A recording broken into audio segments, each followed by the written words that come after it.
JonMichael, starting now. How's that for the none too pleased color? Maybe. Oh, yeah. Yeah. Another day in the office. Another day indeed. I like to have the AC going with a little sweatshirt. It's easier to take the sweatshirt off and on when you're cold. Because when you're hot and you sweat, it changes too much. You know, when I'm sweaty, it changes my mood. When I'm cold, I'm just like, oh, I'm cold. Let me put something on. What do you guys think? I want to do a little weed, but I'm not going to. Are you nodding yes to doing weed? You should. Why? You get fun and silly. I do get fun and silly when I'm on weed, but I don't want to take weed because it makes me fun and silly. I want to take weed when I want to get weed fun and silly. Does that make sense? Yeah. Oh, no, I'm not fun and silly. I better do something about it. That's not the right time to do something because that means I'm not accepting where I am. And I think I do. I think Mark and I have podcasted maybe in more places than any other people I've podcasted with because each time, let me see, it's been in a different place maybe. I think this is his first time at this place. So the first one was at my old place. The second one was at Marshall Rec Gallery. The third time was at a hotel. Fourth time was in New Jersey. The fifth time was in a studio in New York. And the sixth time was at a different studio in New York. This is our seventh time podcasting on Take Your Shoes Off, and each time it has been in a different location. I don't know. Maybe we should get high. Just, finding excuses to do weed. Can I have some water? Fine. Do you want the good stuff? Yeah. I have the good stuff. This stuff is the ultimate frost yourself water. Whoa. Free plug. I would love if I could get a sponsor. And by the way, just send me free waters. I'll do it for water. I'll do it for water.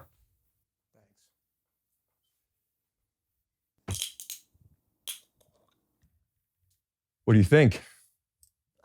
That's very good. Or are you going to put a gulp, gulp, gulp? Well, the Icelandic water, it doesn't, you don't need gulps. This is what it really sounds like.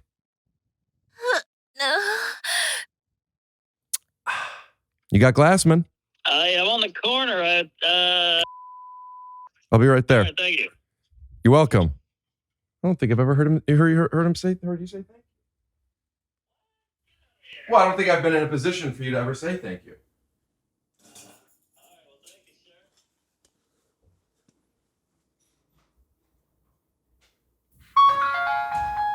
Hey, is this a new pad? Yeah. Oh, my friend. Please. Oh, the name of the pod. Please. Jeez, it's great. That was close. Thank you. Scoot doo, blabbity blue, scoop dee. Oh yeah! Right by 9. Great neighborhood you got here. Hey man, look at the time. What time do you have to leave to right by 9? Wow, that's pretty good. But we'll still set timer for 8:10 p.m. Yeah. Woo. It's been a whirlwind. Something from the drink fridge, my friend? I'd love an agua if you have it. I only have the good stuff. Oh, I don't even know if you've had the good stuff. I don't think I have either. What the hell's that workout thing on the wall? Jesus, Icelandic, global, glacial. Hell yeah. Climate change by ass. How about this? That's good, man. Man. Take a sip of that real quick. All right. I want to see how you like it. Woo, you can hear it open. What is that, 88?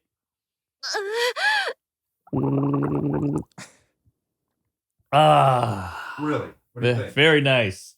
It's like Flint water. Mark Norman, thank you so much for being a guest on the podcast. You are a prize that I picked. Speaking of which, download the Prize Picks app today and use code TYSO to get $50 in lineups after you play your first $5 lineup. That's code TYSO to get $50 in lineups after you play your first $5 lineup. Prize Picks. Ricky's on the loose. Go to rickglassman.com to get tickets to my shows. Where am I going to be? I'm in Austin, Texas in April. The next week, first week of May, I'm in Cleveland. The next week, I'm in Irving, Texas. Then in June, I'm in Washington, D.C. September, I'm in Portland, Oregon, and Eugene, Oregon, and Philadelphia, PA. In October, I'm in Houston, Texas. I had to cancel my shows this past weekend because I was not feeling well. Rescheduled for then. You could also sign up on my website for my email list. If you want to know when I'm coming to your city, just give me your email address and your zip code, and I'll let you know if I'm coming within 50 miles of your city if you want to pick up some tickets. Thank you so much for supporting the Take Your Shoes Off podcast. We just found out that we have been nominated for 2 Webby Awards. One is to vote for Best Video Podcast Host, and one is to vote for Best Individual Comedy Podcast. We're nominated for the Paul Rudd episode, which is shocking because I almost didn't want to post that again. But now we're nominated for a Webby. If you vote for Take Your Shoes Off for both of them, all you have to do is click on the link at the top of my website. You have to make an account. I know it's annoying. You give an email address, make up a quick password. You only have to do it once. Click vote, click the other link, press vote, done. If you want to press pause for a second and go over to rickglassman.com and just go vote for those things, would be pretty cool. Thank you for your patience. Back to the episode. I've done nothing today, but yet so much. I've sat on 7 different couches and talked, and then gotten Ubers. So I didn't do the driving. I barely stood up, but yet it's still a lot. Isn't that weird how that works? Think about it all the time. I think Yeah. about it when I travel. If I just take a plane for 5 hours. Exactly. Why am I so tired? Why are my arms so tired? I think it's because it's mental. You're like, what's my gate? Got to get through security. What time are we at here? When do we land? Da, da, da. How do I get home? I got to get an Uber. It's like when I was in high school, I was a whipped queef, and I had a girlfriend. I'd go to the mall with her and carry her bags like a big douche. What's wrong with carrying her bag? Well, I was the guy with 8 bags, and she was just trying shit on, and I was trying to get laid. And I was drained after because it's the mall was so mentally draining. All the colors, the stimulus, the picking, the choosing. Yeah, man, we would never make it as soldiers. Sadly, no. Or maybe something would kick in. I don't know. You think? I think so. I think you got a psycho side. I could see you getting crazy, just running into a battle with a bayonet. That's nice. Yeah. Plus, you're what, 6'9"? It depends on my confidence. Okay. But usually 6'3". Or the heels. Yeah, either way. But I'm 5'10". I'm sturdy. I'm nimble. We don't die 5'10". Kareem Abdul-Jabbar, he's at death's door. Sat behind me once on a plane. Say that again. And he sat behind. I can't. That's something you only say once. All right. Wow. He sat behind you. He sat behind me on a plane. Well, it's not an order of prestige, you know? I know, but did his feet go all the way through and come up to your feet? No. Okay. What else? I just can't imagine. We give all these fat people, hey, you want a seatbelt extender? Hey, why don't you come into my seat, you big tub of jizz? But with tall people, they're just fucked. Well, you have to sit in first class or extra legroom at least. At least. But a Kareem Abdul, Lou Alcindor, before he went Muzz, that was what is he, 6'11"? I think he's 7'3". Woo! That's what the sportscasters do every time he would do a hook shot. Aha. Where's he from? By the way, that's UCLA. what I call when I ejaculate. My dick is curved, so I call it a hook shot. Hits the neighbor. The lady's waiting for it, and it hits the cat. And a hook shot. You get it? I think so. They used to call me Captain Hook in high school. Oh, you were just coming on a lot of people in high school? Well, no, I still had the hook. I could take people off stage of the Apollo. Did people see your dick a lot in high school? Oh, yeah. What are you kidding? You strike me as somebody that didn't have much sex until you were older. Well, just talking about my friends here. Got it. Men, boys, and the teacher once. But I got an A. He got the D. All right. It's been a long day. Yeah. Doesn't show. Okay, great. Boy, that's a big TV. What is that? Television. 80-inch? I think it's 77. Woo! What a year. I asked Kareem if I could recline my seat. Oh, really? Yeah. What did he say? He said, absolutely, don't worry about it. Wow. And I went halfway, only halfway. He said I could go the whole way. I said, halfway's fine. I didn't know you could do a halfway lean. Or You're recline. not a fan of black music, are you? Wait a minute. Lean back. Lean back. I got it. Well, Wait a kinda. minute. Is lean back about the cough syrup stuff? Or is lean back just about the dance move? Lean back's about the dance move. Yeah, that's not the pun I was. Oh, you're going lean. Like Lil Wayne. Well, No, I went rigor mortis or riga. But isn't that cartoon that what's his name got fired off of? With Dan Harmon? With Pickle Rick? Justin Roiland. Oh, is that the new guy now? Oh. He's the guy that got fired. Oh. Harmon's still there. I think Harmon got in a little hot water himself. He got in hot water too, but he got out of it. He got out of it. It's weird that hot water is bad. I mean, a hot tub. It's bad for you though to sit in a hot tub for too long. So Oh, getting in really? a little hot water is okay. So Hey, that's good water right there. wow, it really is. It really is. This is our 7th time podcasting on my podcast, No way. and this is our 7th location. Wow. You're moving around. You're a nomad. And I'm a normad.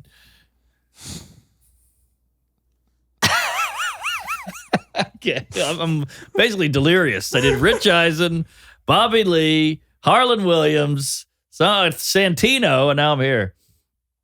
Well, I walked the host, which is not easy in your own home. There we go. You got the glaucoma. Boy, when'd you get the nice water? What'd you have Paul Rudd on and the wages went up? No, that's not what happened. Spilled all over me. Been drinking water for 42 years. Still can't get it right. Okay. Hey, those are cool. Thanks, man. I like them. I think my Nana has a pair. Is that Nana? Is that your grandmother? Yes. My Nana made a mean fried chicken, too. That's not a joke. She made a great bird. Okay. All right. What do you do? Hey, you got the Hello Kitty, the Asian version. Aren't they all? I guess you're right. What would the American version be? Just a cat, right? That'd be fun if we went Hello Kitty. Just mixed it up. You got to give me some feedback here. You're just staring at me. And who's this guy? You got Dirk Diggler on the ones and twos. Have you guys not met? We've met a few times. Yeah. What's shaking? This is McCone. This is Mark. You look extra porny today. I don't know why, doesn't he? With the My hair's getting stash, a little longer. the hair. He's got the mullet cooking. I'm Shorts middle with the parted, bulge. and shorts. Is there a bulge? Well, I try to give him a little generosity. You know, I was walking my dog in some shorts yesterday, and somebody texted me something that got me a little excited, and I got a little bit of a boner. Whoa. Yeah. What'd your dad say? Funny. He said something I did was funny. Oh, and he okay. never does that. Okay. And I got a little bit of a boner. And I was embarrassed. I don't know if embarrassed is the right word. I was like thinking like, this is inappropriate. Like you could see a bulge. Oh, geez. Like, you know, and I was also thinking, I don't have a hard on. You could just see it more. Yeah, a lump. And I was also thinking, it depends on where I was and what I was doing, but I'm comfortable with this. Okay. But it felt like it shouldn't be. So like I arched my butt back a little bit so the penis wouldn't be hitting the front of the shorts good until move. it went away. But like, why? Well, it's also interesting when you think women have tits that are bulging constantly. Yeah, but I think it would less be the tit and more when it's a hard nipple. Because the tit's there. That's a good point. Thank you. Pun intended? Huh? Or are you making a pun? No, I wasn't. Oh. Good catch. Now, are you wearing those shorts? Because those will really show off a little, okay. No, but I pretty much only wear basketball shorts. You're like Adam Sandler. Yeah. I saw him at a Netflix lobby, and he was wearing basketball shorts and a shitty polo, and I was like, that guy is comfortable. Yeah. But wait, the bulge. It wasn't a boner. A boner is inappropriate. Of course, a Sure. boner is inappropriate. I'm just saying there was a little extra blood. If you take your penis right now, Yeah. and you hold it toward the bottom, and just like Yes. do one of these, The old windmill. yeah, some blood will go to it, Of course. and it'll just be a little bit more plump. Of course. Yeah. There's a little, it's got a little life to it. Yeah. I love that. I love a plump dick better than a. Oh, do not. And the podcast begins. Well, yeah, cut that. Or, no, or are you clip kidding that, me? I mean. Go on. Let's make this the plump dick episode. Well, this is how I compare it. I go, you know, when you're having like a good confidence day where you're like feeling cool and you're on, that's a plump dick. And then, you know, when you're shriveled and scared and half of it's inside you, that's me insecure. So my dick is like a great representation of my confidence level. It's kind of like, do you remember when we were younger? You're a lot older than me, but there were these cards you could keep in your wallet. And rings had this too. It was black, but you would put your thumb on it or you would wear it and it would turn colors red and it would tell you your mood or something. Yes.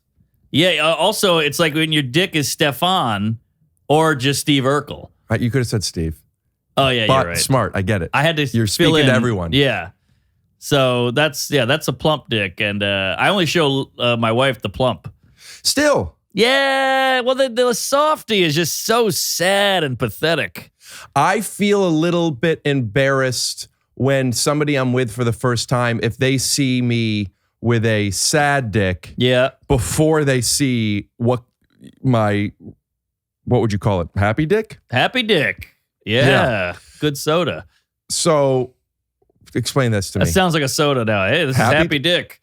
I think I don't get it. It's not a get. It's one of those. You want a happy dick like that? Yeah, like, hey, toss me a happy dick. Yeah, I mean, now that we keep saying it, There you that go. it becomes that. Well, It's like, anything sounds weird the first time you hear it. like, what's a tiger belly? But now it's like, oh, right, it's that podcast. Exactly. But like at first you'd be like, I don't know if you want to call it tiger belly. Who's going to remember tiger belly? What's a dice clay? But you know, over time it fits in. What's a Hulu? But now Well, you go, oh, Hulu. You know what Hulu stands for, right? No. Hungry Uruguay lady ugly. That's a horrible guess. I took a shot in the dark. Yeah. Hook shot. Hey. So plump dicks, if a woman has enjoyed the pleasure of my happy dick. There you go. Or diet happy dick, depending on what we're drinking. Then it's like, take a look at the sad one. Yeah. I'm fine with it. You're married. That's true. But good for you. You're keeping the romance alive. Well, it's like makeup. Women wear makeup. There's women. I'm going out for a jug of milk. I'm still going to wear makeup. And you're like, it's milk. You got pajama pants on. They throw on a little foundation. That's our foundation. I've never been with a woman who said, I'll be right back. I'm going to pick up a jug of milk. Well, you're with the wrong ladies. I love a milkmaid. That sounds like a drink. Yeah, well, it's got milk in it. You're cheating. Well, a happy dick has dick in it. Well, so does Ooh, Dick Tracy. it's a couple of puns I don't even think you know you're doing. You said soda. Oh, I didn't even catch it. Wow, you're on today. Buddy, I'm not. I couldn't be more off. And No. I don't mean this as a disrespect, but I think you couldn't be more on. It's a problem. I'm a pun guy, though. I like a pun. Who are you talking to here? A moron. That's true. I had one with Ari today. Did you see his photo of him dressed up in like as an Indian garb? Yes. And I said, Ari Krishna. It's right there. It is. But sometimes the ones right there are the hardest to find. But soda was clever. Thanks. You said it. You caught it. First base. So a plump dick.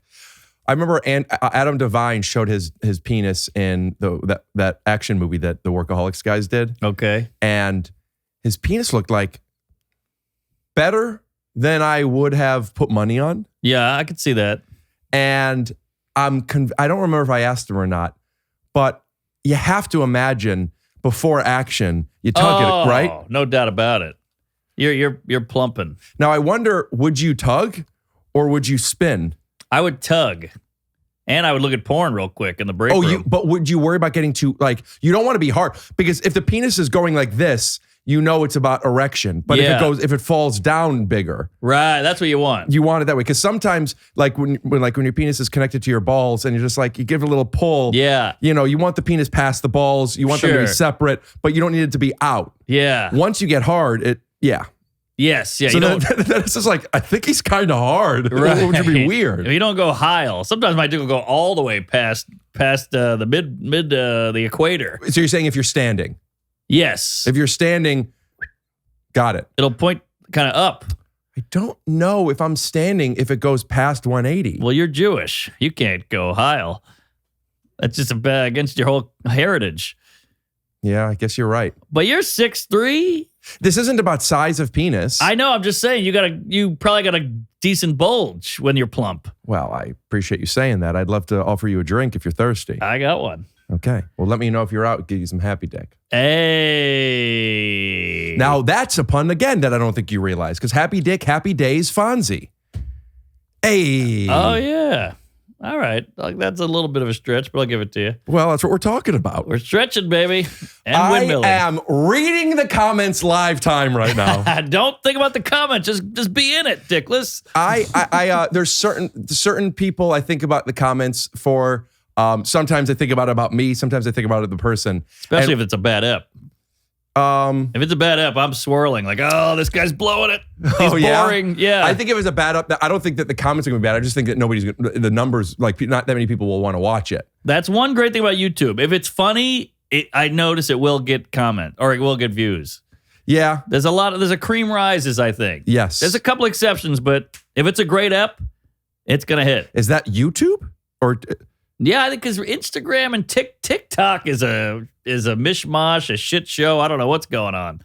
You can have the best video ever, and it might catch, or it might not. Aren't there some that catch on TikTok, but not the other ones, Yes. and vice versa? So I just think if it catches, it catches. I guess you're right. None too pleased. You got that right on Netflix. I thought I was going to watch it all, but I didn't because I was going to watch it before. I had it on, and then we started a little bit early. Just let it roll in the back when you shower. I'm going to finish. Okay, I'm going to thank finish you. But I told McCone when he came in, jokes, man. Yeah. I mean, almost like if it were not on stage and it was just like at a dinner, somebody would be like, hold on a second. Right. There's so little. It's just, I mean, did you count how many jokes? No. I mean, I only watched the first, I think, 20 minutes so far. And I think there's more jokes in that first 20 minutes in a normal special. Wow. Hey, Not I'll in a take Norman it. special, though. So I'm curious, when you do all those jokes, is it just like, no, like when you're like after the bulking phase, when you're like picking what makes it, is it yes, no, yes, no, yes? Or is it just, I have all these jokes and I'm going to ride with it and see where the momentum takes me, even on tape night? No, I did every joke in there was on its own at some point. So if it got a laugh, I kept it. What do you mean? Oh, you're saying in the edit? No, like when I was writing it, every joke stood on its own. And you wrote them. I wrote one, 15 minutes in. I wrote that 8 months ago. Then there's one that 14 minutes in. I wrote that 3 years ago. How do you know when it stays in? So, for example, when you're touring it before you film it, I imagine you're doing how long are your sets? An hour. Oh, you never go over. Maybe an hour one or maybe 58, but it's pretty concise. It's pretty dead on. But it's not always the same hour. You're trying different ones. Yes. So how do you know this one works, but you don't use it? I'm sure there's ones that work that you didn't use. Not really. If it worked, I used it. And then once you have an hour worth of jokes, time to film. Yeah, well, you hone, you edit, you change the order, you tweak, you polish. That tag does okay, but it doesn't hit hard. I'll get rid of it. So it's a lot of fine tuning. I rewatch a couple jokes. Like I'll see a clip come up and I'm like, let me watch this clip. And I go, wow, that's good. How did I come up with that? And then I go, oh, I remember the old way I used to say it and it wasn't as good. So it's just trial and error and quality I keep and the other stuff I drop. Like YouTube. Yes. Yeah, man, it's really impressive. And I know this of thanks. you. I've seen your specials. I know you. It's still just like when you see it in the final product, it's like, all right. It's like when someone bowls a perfect game that's not in league play. It's just as impressive, but like, I don't know, it doesn't count almost. Right. So then when you see like when it counts and it's just like, fucking hell, man. It's boom. There was a joke, I don't remember which one it was, but it was something that normally it should get a laugh, not a, yeah. Like it was almost like they're cheering you on for just, I appreciate it. I want to remember what it was because I thought I wanted to bring it up to you. It was, I mean, it could have been just, it came in this fucking bitch's fucking eye or whatever. Just like, and people were like, he's still doing it. It was just like, so like the next joke that has nothing to do with this joke is riding this joke's momentum. And I don't know other comics that do that for an hour. Oh, thanks. And the endurance. Do you have, and does that clock what I'm asking? Could you talk about that? Yeah, sure. I mean, it's really just stems from a fear of silence. You know hot models look in the mirror and go, I'm fat, I need to lose weight, look at me, I'm gross. I kind of have that with my act. So I think I just keep packing it in, and I'm scared of silence, so I want them to always be laughing. I want them to laugh, nonstop. I don't want any breathing, which is obviously impossible, but that would be ideal. So any airtime for them, I'm freaking out. Interesting. So you can't write jokes that take a second. No, and I have, but I'm uncomfortable telling them. So I shorten. I have a disease where I think everyone's bored. My parents fucked me up. Yeah, I remember you told me that. Yeah, my parents, they don't respond a lot. And my wife tells me this too. She's like, your parents, I feel like I'm bombing in the living room. And I'm like, welcome to my fucking childhood. So even as I'm a baby in diapers going, mama, my first word. And they were like, hang on. I'm like, my first word, bitch. Give me something, you know? So I think that really, what you're seeing on screen is an illness. It really is. There's something wrong with me where I panic. That just when performing, or is that in your life? Oh, all day long. Like if you just stared at me for like 4 seconds, I would crumble. I just did that trigonometry podcast. You know those guys? No. Constantine and the other guy, Francis, British podcast. Okay. Maybe if I saw it. They're very political. I don't know why they have me. But they're cool guys. They're nice guys. But they're smart guys. They wear nice shirts. They have a table that's made of oak, Those are the two big tells of a smart guy. Yeah. They have all these. They have like Mehdi Hassan on and, Huberman and all these smart people that know more than me. And I was on recently and they're like, so what do you think of Iran? And I'm like, how about that Ayatollah, huh? Well, boy, he keeps dying. And they're like, was the whole episode like that? Or yes. And eventually I was like, you got to give me something. I'm dying here. I'm like sweating. My legs are shaking. I'm panicking. I'm shitting blood. And eventually they're like, we're listening. And I'm like, well, you have to let me know. You got to give me some kind of reaction because I'm panicking out here. I'm having like an attack. I get it. Do you? I don't feel that way, but I get it. I wish I had that.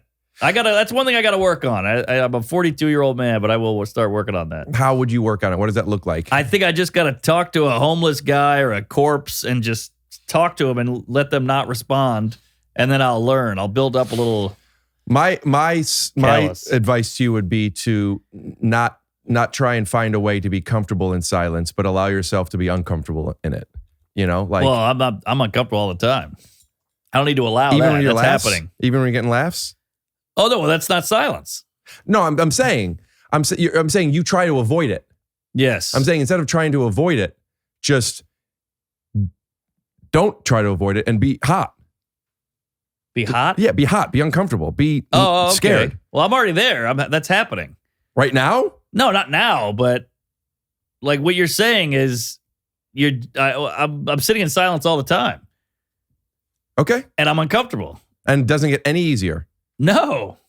I'm 42 here. It's because the silence and this isn't about stand up. I mean, who am I to tell you what you should be doing on stage? This has nothing to do with stand up. This has to do with. Oh, okay. I'm talking about in social interactions, and because this is like that's like my world. Always thinking about that kind of stuff. And how can I be more comfortable? How could I offer an environment where other people feel more comfortable around me? Yeah. And like, you fill it with comedy and you fill it with gay, and it's great. Keep doing it. Mm-hmm. But sometimes if you don't.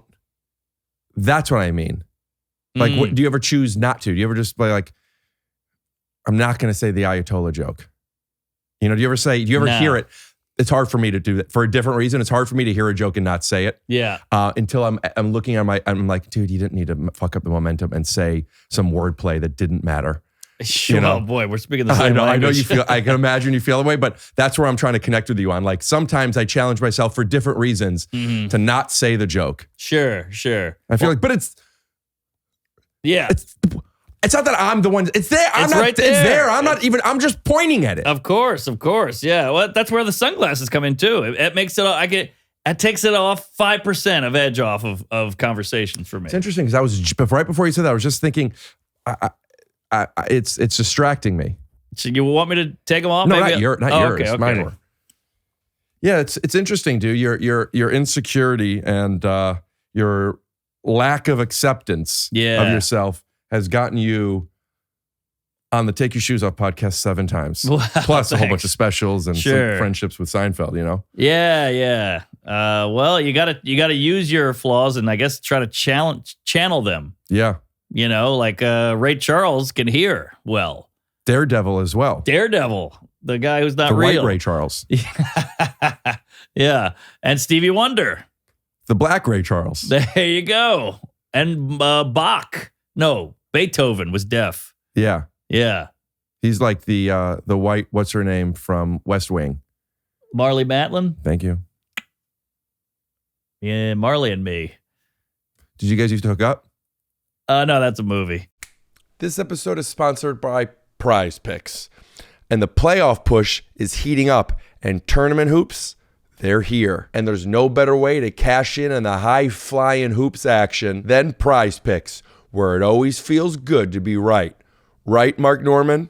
Spilled all over me. Been drinking water for 42 years. Still can't get it right. Every bucket, every dime, and every win means more when you're playing on Prize Picks. So don't pass up your next shot with Prize Picks and get $50 instantly in lineups when you play your first $5. Well, Rick, what if I can't play in my state? Well, get in on the action because Prize Picks is now available in all 50 states, including California, Texas, Florida, and Georgia. Hey, Rick, but what about stacks? Well, I got good news for you. Prize Picks now offers stacks, meaning you could pick the same player up to 3 times in the same lineup. Want to pick more on Cade Cunningham's points? I do. 3-pointers and assists? Why not? Now you can pick all of them in the same lineup, only on Prize Picks. Download the Prize Picks app today and use code TYSO to get $50 in lineups after you play your first $5 lineup. That's code TYSO to get $50 in lineups after you play your first $5 lineup. Prize Picks. It's good to be right. Oh my goodness, it is good to be right. Closed cap. I think everyone could just turn that on. I think it's just a transcript is built in at this point. I do it on TV because I don't want to miss anything.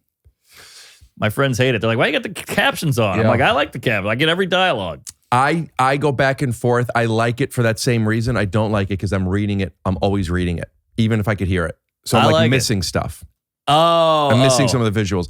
I have this kind of compulsion of summing license plates. Summing? Like adding them all up. Oh, weird. And like looking at them and like seeing them really quick. And I do, and I'm really good at it. Especially in California, like different states have different orders. In California, it's usually a number, 3 letters, then 3 numbers. So you look at the 1 and then you look at the 3 and you fit them together. And I could talk about this for a long time. But when I do it, I'm driving.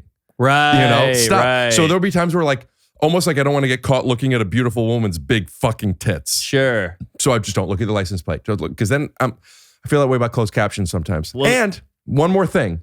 When you watch Bill Maher on HBO, the closed captions on that show are always like 15 seconds behind. I hate when they're behind. That drives me crazy. What's going on? I don't know. Well, there's a lady like furiously typing. It ain't live. It's not somebody working under the television whenever I decide to work on it. I thought it was a lady with a cigarette going, like behind the scenes. There's no. Oh, okay. Well, then they have no excuse. You think that live, the show isn't live. It's not? It's recorded live. Okay. But sometimes it is live. Not that show, but other shows are live. And they have closed caption. And sometimes they miss full sentences because they can't keep up. And I would imagine it's automated, no? I have a friend that works for John Oliver, and they shoot 2 hours or 4 hours before it airs. And one of the jobs, you have to go through the scripts, and when he ad-libs, you have to change the scripts for closed captions. So it is I would imagine people do it, but I imagine people I would imagine the efficient way is it's automated, and then people go over it. I think they just update the scripts that they... that job's going away. Toot sweet with AI. Yeah. But... yeah, they miss word. I feel bad for the deaf. They're missing full sentences of Bill Maher. A lot of the deaf community does not watch Bill Maher. Well, also the Bill Maher. I just made that up. Enough with the clapping, the applause breaks. My God, it's out of control. He's like, and then, I can't. You want a kid? You want babies? I don't have any babies. Okay. And they're like, And I'm like, what is this? What do they have, a gun to the audience? Like, you better fucking clap, you piece of shit. We're going to shoot your head off. It's a hot crowd, man. It's too hot. It's ruining the show. I like the show, but it's ruining it. Enough's enough. And then Bill Maher thinks he's the best comic on the planet because he's like, man, I'm getting applause breaks on every riff. Yeah. It's blowing his head up. You think that's what it is? You think it's him getting applause on the show? Well, I think he's got a bit of a narcissism as well. Love the show, though, man. I like the show as well. Would you ever go on it? Well, it's like trigonometry. That's what I was thinking when you said it. That's what I was thinking. Oh, it would be interesting to see you on that show. But Norm used to go on Politically Incorrect back in the day, and he would just do his act and disguise it as kind of. It was like a round table aspect back then, and they'd be like Comics Unleashed. Yeah, and they'd be like, "So Norm, what do you think about Bill and Monica Lewinsky?" And he'd be like, "Well, gay porn is weird." Yeah, sure. And then it was funny. The old Comics Unleashed I thought it was so funny because they tried to hide it as if it were casual conversation. Oh, So Norman, you were telling me recently that your penis hooks to the left. Is that true? Right. Yeah, it's a hook shot, I call it. And Yeah. Show's back though. I see a lot of friends are going on. I see that too. I haven't seen any of the episodes though. Well, you know how they always say when the society starts crumbling, anti-Semitism kicks up, promiscuity with women kicks up. When Comics Unleashed is back on, society we're in trouble. Wait, is that? I know that you're joking, but I want to understand your joke better. Well, I'm just saying it's such a shitty show. Oh, you're just knocking the show. Got it. Yeah, I mean, I've done it. Don't get me wrong. I did it in '88, but boy, that show that water stinks. came out. Yeah, you remembered. What is it? '88.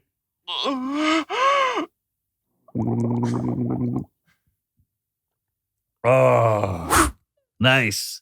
By the way, I just did Harlan Williams. You got some competition there, Fatty.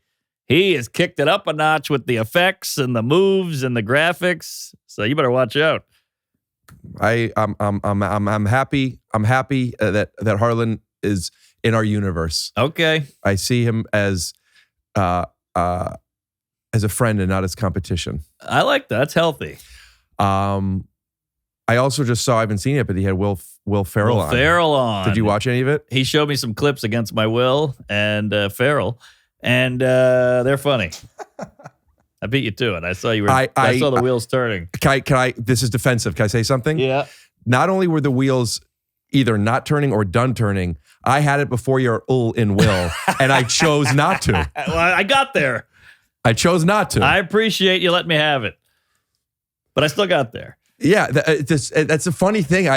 There's no stakes to it, but there truly is a defensiveness in like, oh, you didn't think of no, I thought of it. Right. I thought of it. Yeah. Like, I need you to know. No, when I heard Will, I was thinking Ferrell. Well, that's our sport. When some guys like, no, he didn't knock me out. I tapped out. That's our thing. There is something that I'm noticing. I try to check in when something like, why does that bother me?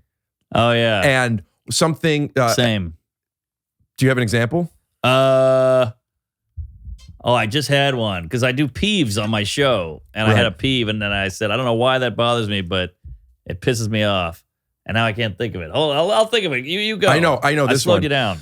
I had a friend on. Her name is Samara Weaving. She was at an episode a few weeks ago. Samara who? Weaving. She's an actress, and she's part of the Ready or Not. I don't know. Have you seen those movies? They're so good. I was just weaving.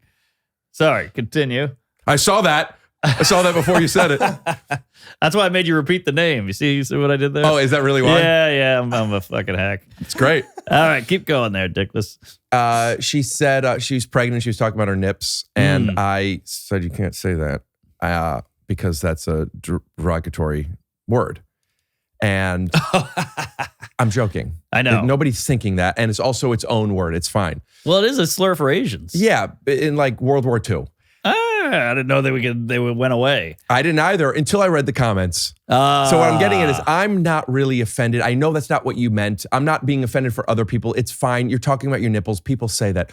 I'm joking. Yeah. To me, I'm not trying to trick anybody. I obviously. And to lean into it, we bleeped her when she said it and blah, blah. Fun. The clip went a little viral on a couple of the things, and the amount of comments of like how woke I am and how much of a bad host I am and how much he's being offended for other people, but like they were sure of it. And it's not that what bothers me. Yes, I guess it bothers me because they were sure of me and it was like a me feeling misunderstood. Yeah. But it wasn't even about me or that joke. It was about how sure people are about things that they can't be. Yes. And the deductive reasoning of like, if I were to see that and I didn't know who any of those two people are, there's other jokes in there that's like, oh, I'm noticing a playful manner. At most, I would be like, is he serious? There's no way. But at most, it's like, is he? Not he is, and I know it, and that's bad. Yes. And and as somebody who jokes as a straight man a lot as well, where people know what I'm doing and they're wrong, that bothers me. Well, that's fair. I mean, that's totally warranted. But they're not wrong. They're wrong. They're wrong for the objectivity of my intention, that they know they're wrong about my intention, but they're not wrong for not liking it. No, that's fine. But if they understood it, they might like it. Exactly. So I think you're completely validated. Yeah. You're validated on this one. That was an obstacle for me in stand-up for the first probably 10 years of like the disconnect between me and the audience, and I also didn't recognize it. Oh, they think I mean this. Yes. And you're like, you're actually dumber. You're the dumb one here, but they'll never cop to that. I don't like to say that's what it is because it's just a different frequency. Yeah. They don't know. I'm saying something that's not true. Yeah. They're believing it. You fucking idiot. Right. You believed me when I was lying to you. Like that's the other end. It's like, that's just not stupid. It's just, but like at a certain, if you're watching something for 10 minutes, 2 minutes, and it's all this thing. I don't know. I'm kind of spiraling. I get it. I totally get it. And you're not wrong at all. They're wrong. And I get why it bothers you. Do you connect to that ever? Completely. I've had that. People always say shit about me that's not even right. Like you can call me ugly or not funny or some kind of subjective thing. And I'll go, what are you going to do? I get it. But if you go like one guy was like, Mark always defends the Jews because he's a Jew. And I'm like, but I'm not Jewish. And they go, I'm like, no, this is where you go, oh shit, you're not? I didn't know that. My bad. But they'll never do that. So once you learn that, you just let it go. Do you let it go? No. Right. I dwell and I get angry and I get annoyed. But like I had a lady yell at me and she was like, I feel bad for your daughter. And I don't have a daughter. Mm-hmm. But I was still like, well, I could have a daughter one day, but also this is how little you don't even know this. So how could you're probably wrong about a lot more too. Why? Because of a joke that they heard that she now decides that you're going to be a bad parent? No, it was like a joke making fun of a fat lady. Oh. So they were like, oh, your daughter is going to have a horrible life. Blah, blah, your daughter, I feel bad for your daughter. And I'm like, I don't even have a daughter. So you're way off already. How are you knowing these things? They're telling you them after the show? I read. Oh, comments. Yeah. I was thinking at a show. Oh, no, comments. Yeah. I read less than I ever did, and it's going down and down, but I still read. What do you mean down and down? I'm reading comments less and less and less. Good. It's not helpful. The comments on my podcast are almost always nice. And sometimes it's fun. It's fun to see and to find where it could be good clips. And I've actually gotten things from, they go, hey, in minute 78, you say the N-word. I go, oh, I better take that out. Thank God I read the comment. So there are helpful, or like, hey, we had a blip where we didn't hear something. Do you remember? I do remember. Uh-oh, what happened? There was an episode of our podcast Ball Rudd with you and me. Oh, that McCone found because it got 18 plus or whatever it was flagged. And before you dispute it, you think, is there anything I could take out? And McCone found that you said something. Uh-oh. You said people, I've noticed what they're saying is saying basically if a raisin had hydration in it. I got it. And then we just took that little word out, and then it got through. Yeah, I remember that was. That's the only time I've ever done that. It's just funny, and it was with an episode of The O. That was with what's his face, John Rudnitsky. Yeah, that was a hot up, but I fucked it up with my dumb slur or whatever. Well, how was it a hot up? What do you mean? It was just a great episode, I thought. I liked it a lot. I think he's one of the funniest people I know. Yeah. I think he's so funny. And we could bleep this if you want me to. But the numbers weren't as good as what they normally are with just us. But I fucked it up. Well, you messaged me like, man, Rudnitsky really fucking take the numbers on that one, huh? he would say it too. He was nervous. He was weirdly, I was like, dude, you've been on SNL. You're on your movies. You bang. What are you freaking out about? But I thought it was a great ep. Just and that fucking restaurant thing that goes viral. You know how we talk about stuff doesn't hit on different algorithms or different platforms? That restaurant thing hit on TikTok, Instagram, and YouTube. I made a comment about how I hate these restaurants where you show up at, 10 minutes before they close or 20 minutes before they close, and you were like, no, that's fucked up. And I'm like, no, it says 10 p.m. I'm eating till 10 p.m. And then I eventually mentioned it was Chipotle, and then you went, whoa, I'm with you. And, it blew up. Did you post it or did I post that? My friend goes, there's a clip there. And I go, that's nothing. It's some restaurant bullshit. And he clipped it and posted it for me, and it blew up. Oh, you got to tag the podcast, dude. Oh, shit. I will. Sorry. I don't care. I mean, I do, but he posted it. I'll tag it today. I mean, it's done at this point. Well, it looks good on your wall. So the reason why I agree with you with Chipotle is because the food's out already. Right. You don't start cleaning up until it's time. But when you're making food, and now by the time I'm getting it, it's past the time. Yeah. I read all that in the comments. That's funny. Yeah, and those type of clips do well because you have people that will agree with you. Yeah. And but the beauty of that clip was, I look like a complete lunatic asshole until I say Chipotle and the whole room flips. So it's almost like a punchline where I'm setting up. Then I say Chipotle at the end. And it's like the whole joke has a twist. Well, send it to me. I'll post it on my stuff. All right. It'll blow up. I swear. Yeah, man. I like Retnitsky a lot. Yeah, he's a good guy. He's a sweet guy. He was nervous in there. Oh, yeah. He was a wreck. But, hey, we pulled it out. We made fun of him. Did we? Oh, I did. Yeah, you made fun of both of us. Wow. It's kind of your thing. We're comedians. Yeah, some comedians are make fun. You're a make funner. I called him a porn star, no bulge, that's what we do. I'm not going to call him a white supremacist or something, but I'm just saying, we keep it light. You kind of just did, though, you're pretending you didn't say something. Well, what do you got? A couple Emmys here? No, they're HCA awards, Hollywood Critics Association. Oof. Not quite Emmys. Yikes. But I did get a couple of Signal awards. Whoa, Virtue Signal. Take Your Shoes Off podcast. All right. Best, most innovative video podcast. Best editing. Woo, this will get the ladies nice and it's crazy. wet. Since I've gotten these, which is December, I think, of last year, I've had sex with, I think, just almost 20 women. What? Since December? Yeah. Well, what are you, Ayatollah?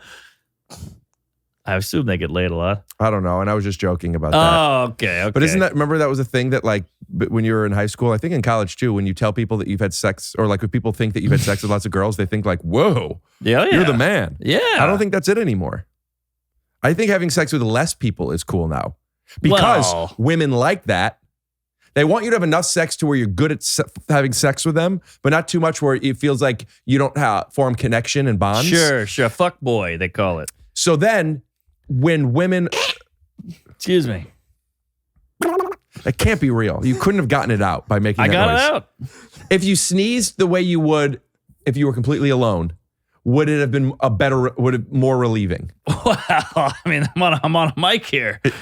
Nothing is the same as when I'm alone. That's crazy. You would rather have less of a sneeze sometimes? That was a solid sneeze. You stopped it. I got it out. You didn't. I'll tell you how I know it wasn't that big. Because you didn't cover your mouth and I didn't care. Oh, nothing, that's good. It all went back down. All right, well, I'll deal with it later. That's not a blanketed statement. Hey. But what I'd like to know is, what do you sneeze like when you're alone? Just standard. If you have to sneeze again, would you just will you do it in your shirt? Okay. We could bleep it. So people don't have to hear your real sneeze. All right, you got it. All right. So yeah, you're right. I think the fuckboy thing is out, but now are you what about women? Because if you go, hey, a bunch of girls are fucking a bunch of guys and I don't like it, you sound like a chauvinist. But I'm not saying I don't like it. Okay, but you're saying women don't like it when a guy does.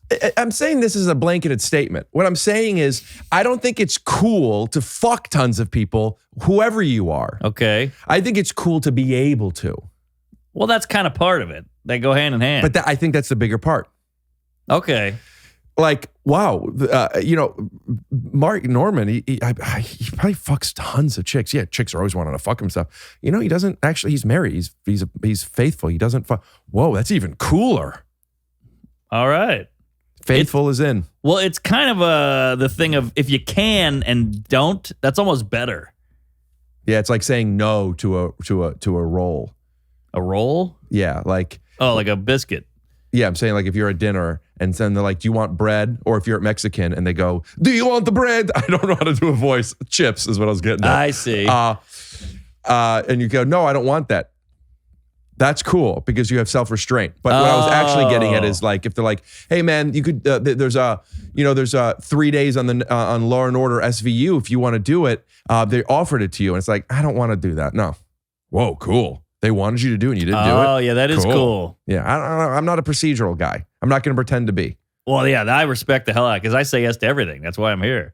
But, yeah. Now that's the kind of burn I like. There we go. We're back. Because I believe it a little and also I believe it a lot. I mean, you did 3 podcasts. You did 2 podcasts today, Rich Eisen. Yep. And then Harlan. You did Harlan, Bad Friend. No, Tiger Belly, Harlan, and Rich Eisen. Yes. Back to Belly. And then you came here, and then you go right to the airport. Yep. That's so much. It's a lot, but hey, I'm here. I'm queer. And what else am I doing? Yeah, I mean, relaxing, sitting in silence, sneezing, and letting a release happen. I'm not good with that. I like to work. I like to get out. I wanted to see you. He's here. It's nice. Our pets' heads are falling off. She touched my leg. Yeah. You know what I'm just remembering? I didn't watch all the Seinfeld one. When it came out, I thought it was so cool. I watched like the first half hour, and then I stopped, and then I didn't go back. I got to go back to it. And we don't have to spend too much time. I'm sure you talked about it a bunch, but I just want to say, fucking awesome, dude. Pretty cool, right?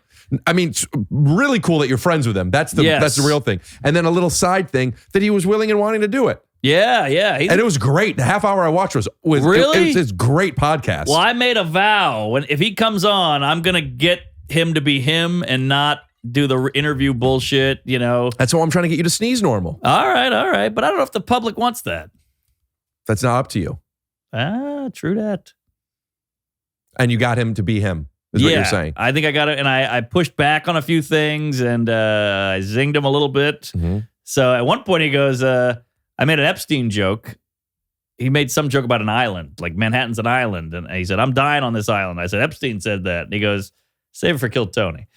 So how cool is that he knows about, he's aware of Kill Tony. I saw that. I saw that part. Maybe and you said, oh no, maybe I saw a different, who gives a shit? But I saw you talking about how you thought it was cool that he was aware of the Kill Tony. Like he's in, like podcasts are in the world that touch them. Now, here's why you don't read the comments, because I was all excited. I had Seinfeld on, one of my heroes, all this shit, legend, and the Zionist piece of shit, Israel, fuck you, blah, blah, blah. And I'm like, that sucks. Yeah. I had this fucking comedic juggernaut on, and everybody's like, Zion, whatever. Yeah. I was like, that's why you don't read this shit.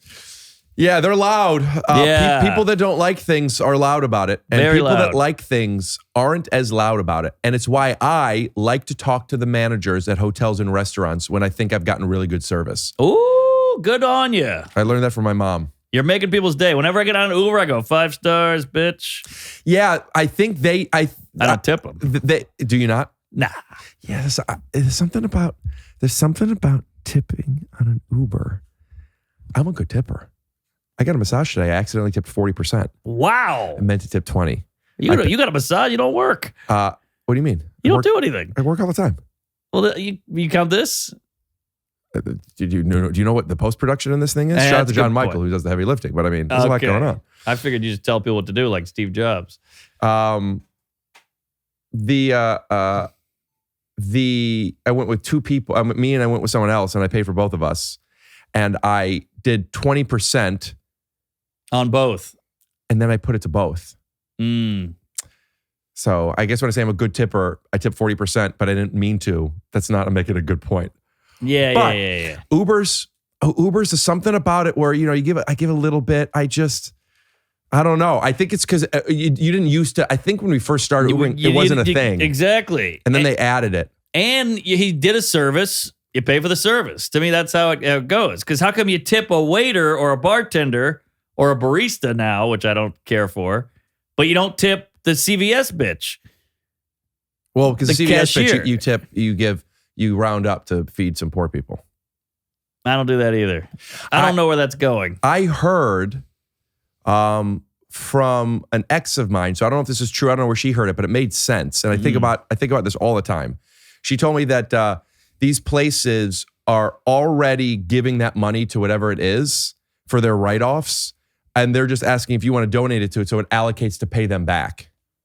Ooh. I'm not here promoting saying don't give to charity anymore, but you don't have to, maybe not at the CVS, and instead pick the charities that you want to give it to. Yeah. Well, what about the pharmaceutical coups?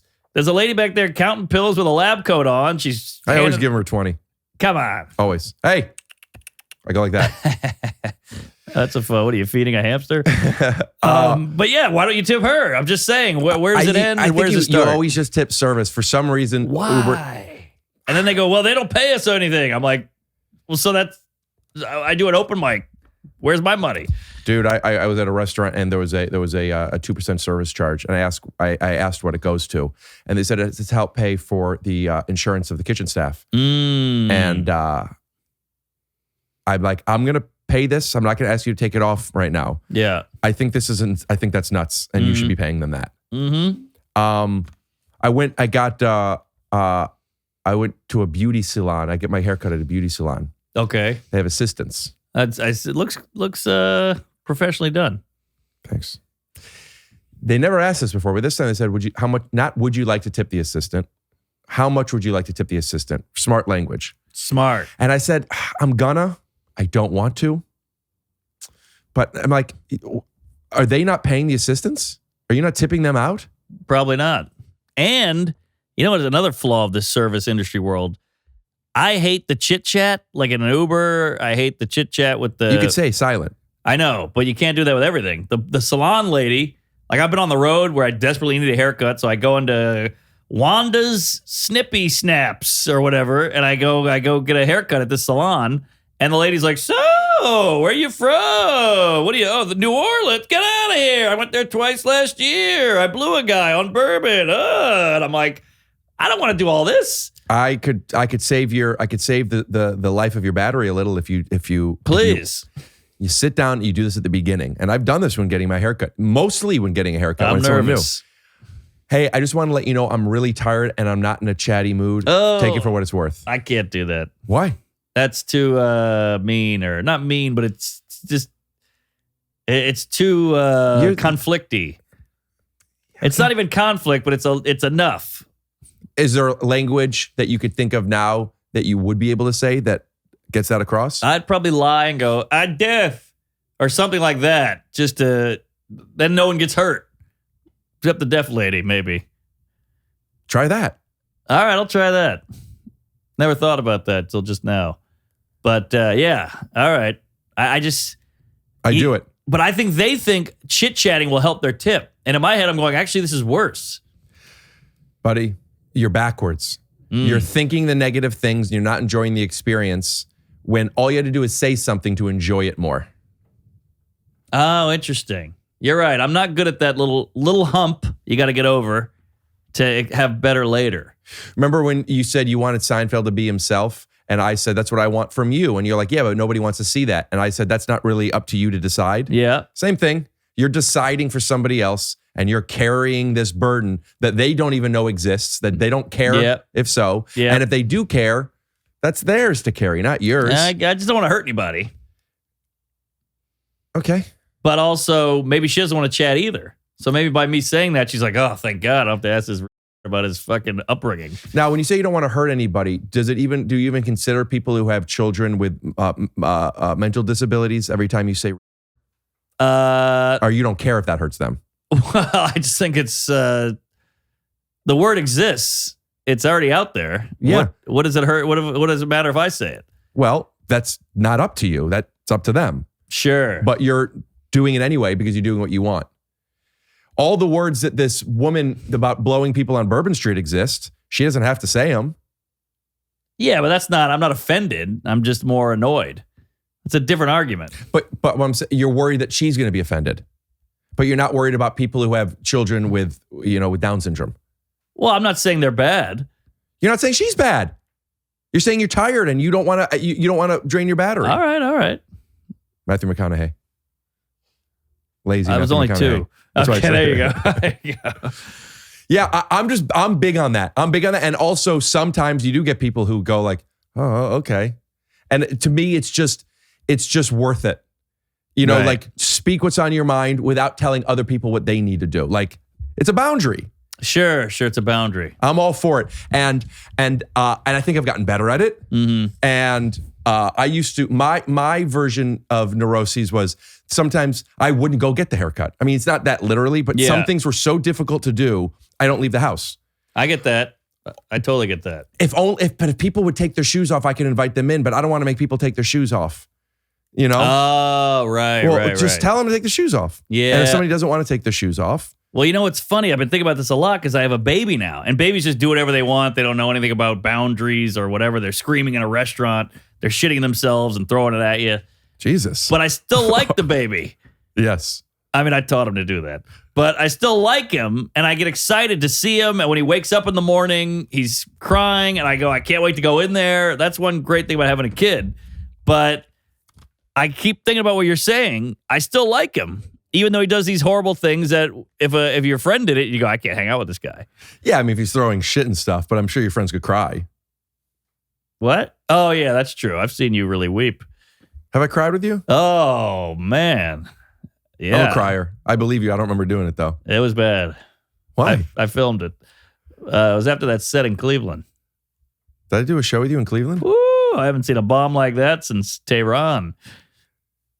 I'm trying to find what's even real here. Did I do something with you in Cleveland? We did a show together. You did a guest set. You came to my dad's rug store. Yeah, you got that right. And then I didn't do the set. Oh, yeah. No. You don't remember the set? You cursed out the lady. She came. You're No. okay. Yeah. Because I'm thinking there's something there. Yeah. And that's I'm like, what am I missing? Like, oh no, you're just lying. But I'm a big introvert, so sometimes there'll be a party or like a dinner or something I'm supposed to go to, and I go, yes. God, I don't want to go. What am I gonna say? I got nothing to say. Do these people even like me? I suck. I'm gay. I'm fat. I'm a bitch. And I go every time, and I'm glad I went. Yeah. Just about. But still, it's draining. So draining. But it's also good for you. Yeah. And I think young people, not to turn into boomer queef douche face, but I think young people are worse at getting over the hump and doing stuff because they got the phone, they got McCone's nodding, Uber Eats comes right to them, they got Netflix. Like we used to get up and go to a theater. Everything was a hassle, but it was all we had. So we kind of got good at getting through a hassle. I think young people now have way less hassle.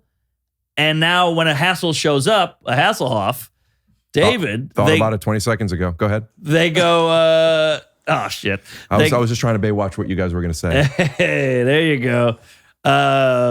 So when they get a little hassle, they go, fuck that. I'm not doing that. Because they're not used to Hasselhoff. Yes, I agree. But what does that have to do with us, I'm just saying our generation is better at pushing through a hassle. I bet McCone goes out more than you do, or you did before you had a kid. I go out every night. Other than not counting work, not counting shows. Okay. Well, he seems like a well-adjusted guy. No, I get what Mark's saying. I think he's correct. I think he's right. I think that young people are more bothered by the feeling of discomfort. Yes, 100%. That's the better way to put it. Yeah. Thank you, Cone Zone. Yeah, I think that they're not experiencing it as much. And this is a I know really big in the dating world. Yes. Yeah, I think we're touching on something big here. And I think remote work, everything has just gotten a little cushier. Yeah, it's less great. connection. It's less human. Yes. I mean we're not going, and it's constantly going that way. Right. Which is great, but comfort's a killer, I think, eventually. Yeah.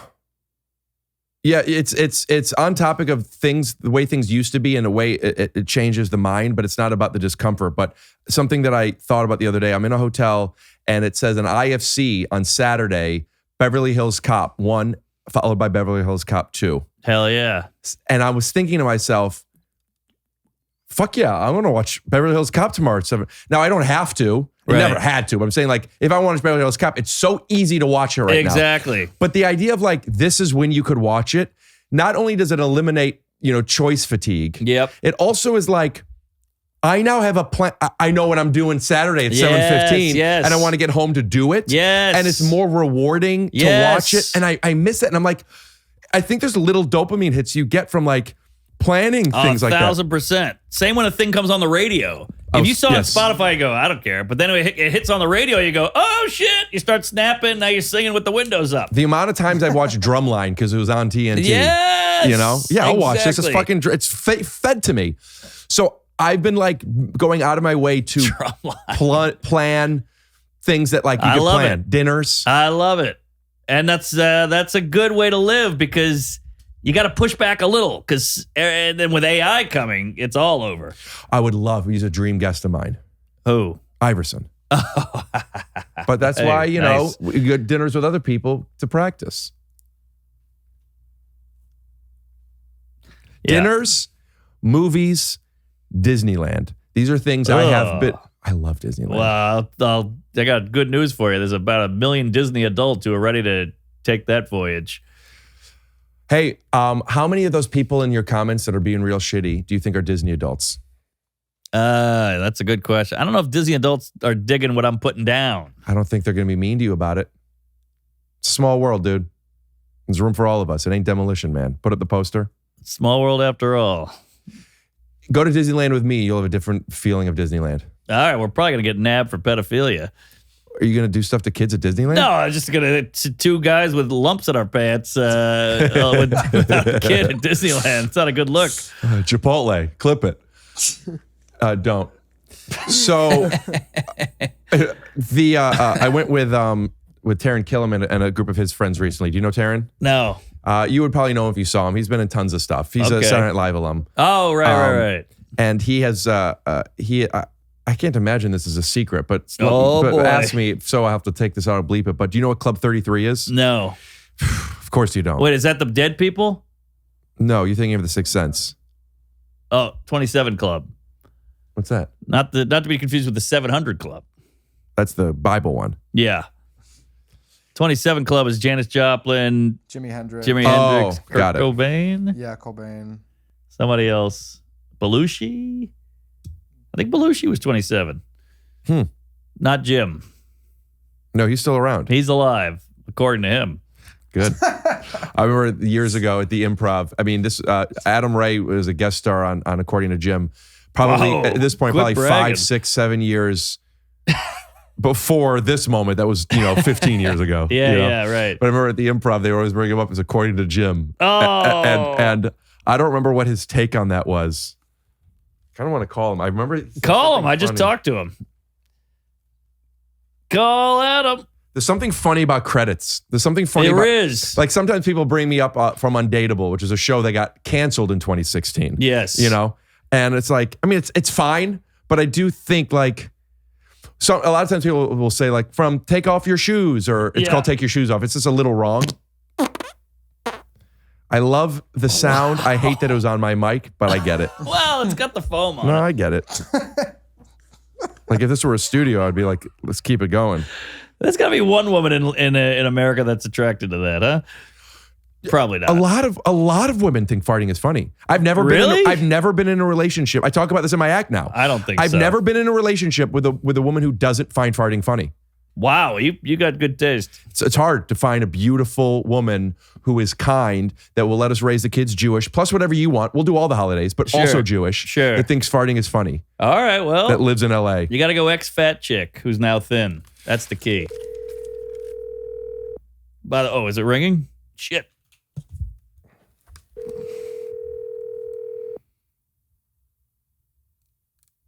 Also with the fart, it has to go through my underwear, my pants, and the foam. So you got some protection there. Yeah, but other people are putting their mouth there. Listen, I could argue either end. All right. I'm not anti. It's the back end.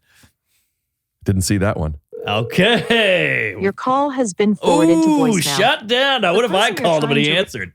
That's the ultimate slap of the dick. Every time I call somebody and they don't answer, the guest goes, I bet they'll answer if I call. And you know what I think? I loosen the jar. Oh, that's optimistic right there. That's a half full glass. Sometimes when I get off stage and I feel like I just did really well, and you walk by the person who's about to go up next, I go, I loosen the jar for you. There's truth to that. Sometimes you can crack them open and the other guy has a great set. I never understood why people don't like going up after somebody did great. I can argue this. Go ahead. I think sometimes if they do really, really great, like the roof comes off and the walls are shaking, people go, I'm going to pee now. And they walk out and go pee. Oh, that's a very specific reason, but okay. Well, I see that a lot. How many people are going pee? I think a lot of people have to pee in comedy quite a bit and they hold it. And then when a guy kills, they're like, all right, that was so good, I could pee. Okay. It's like I can die now. I understand now. I never understood. Do you think that's what people are thinking? That people are going to get up to go to the bathroom? I think a lot of people are holding in whiz on comedy shows because you're drinking. You got to remember. I think comedians feel that, oh no, that person did really well. I don't know if I can. Well, sometimes it's hard to reset because they love that guy so much and then you're so different. But what's the opposite? The opposite is bombing. Yeah, and now the energy is uncomfortable. But now you can be the hero. I like both. I like both too. I like when it's a bomb. It's then you could be. I guess that makes sense. You could be. I think of it as it's free play, right? You know, it's like anything goes. Sure. But when someone does really well, I just think like now the room's fucking hot. Yeah, the jar's loose. The jar's loose. Hey, I wanted to say. Well, first off, can you plug this in? I'm going to the airport. It's blind.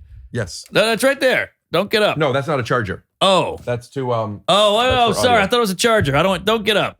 No, it's all right. This is good practice. Ask people for what you want. All right. Well, I thought that was a charger. I don't want to bother you. Oh boy. Oh, we charge here. I'll do it over here. Oh God. Let's see. This is painful for me. You charging this for me.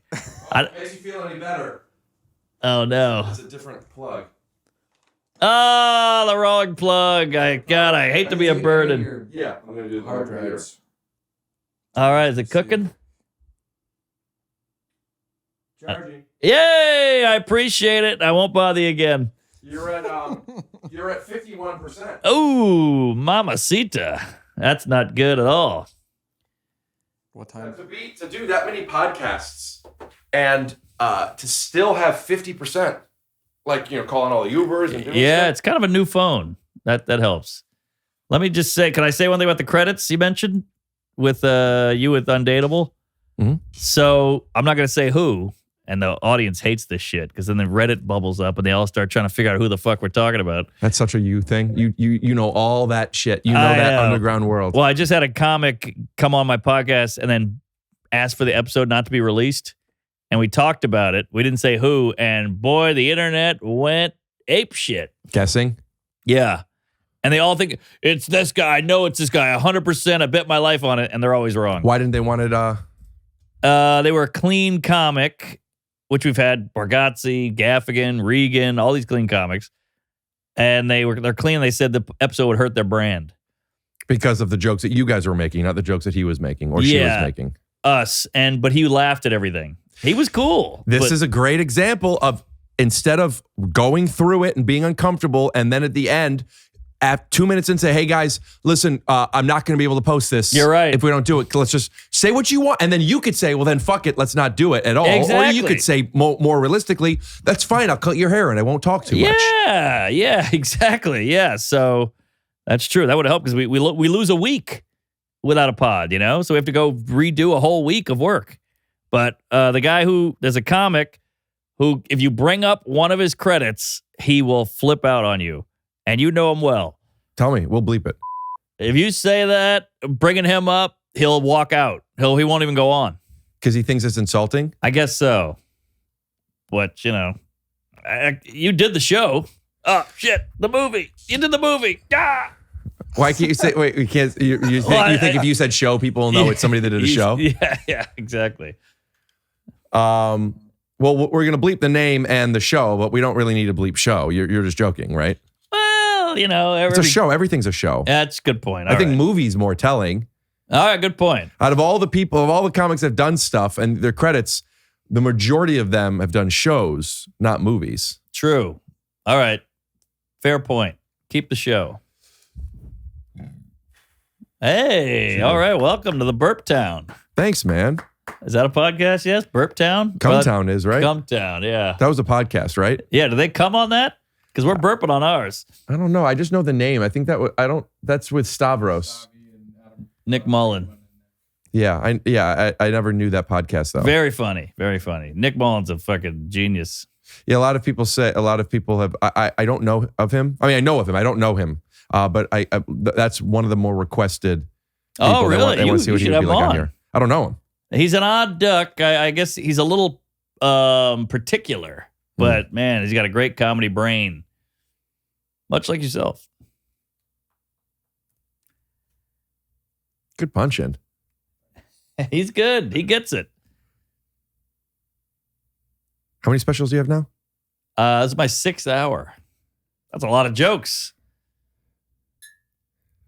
6 specials, man. Oh, yeah. Well, 6th hour. One was an album. And you don't call that a special? No, because it was not televised or filmed. Shows how old I am. I did a fucking record that didn't even have video. Then I did a half hour. Then I did an hour on Comedy Central. What was the half hour for? Presents. Remember those? Yes.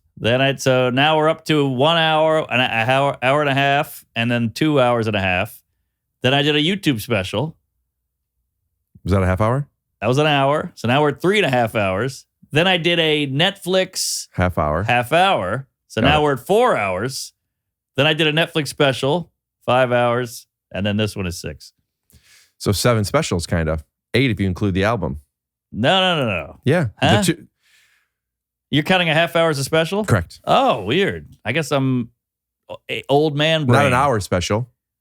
It's a piece, It's a piece. Yeah, like if somebody does a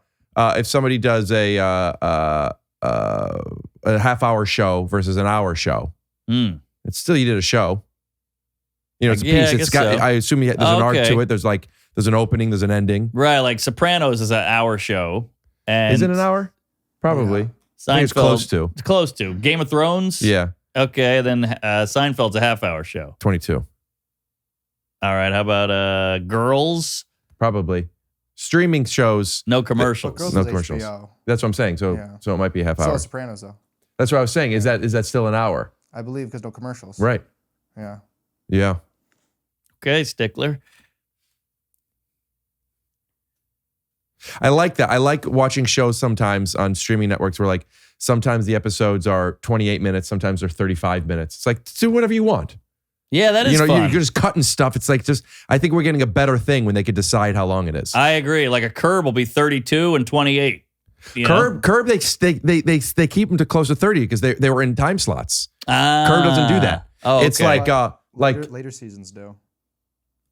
Really? This guy's on it. I'm pretty sure. How could they? Pull it up. Because it doesn't matter anymore. But they still have air times. Yeah, I know, but they can do whatever they want with it. It's Curb.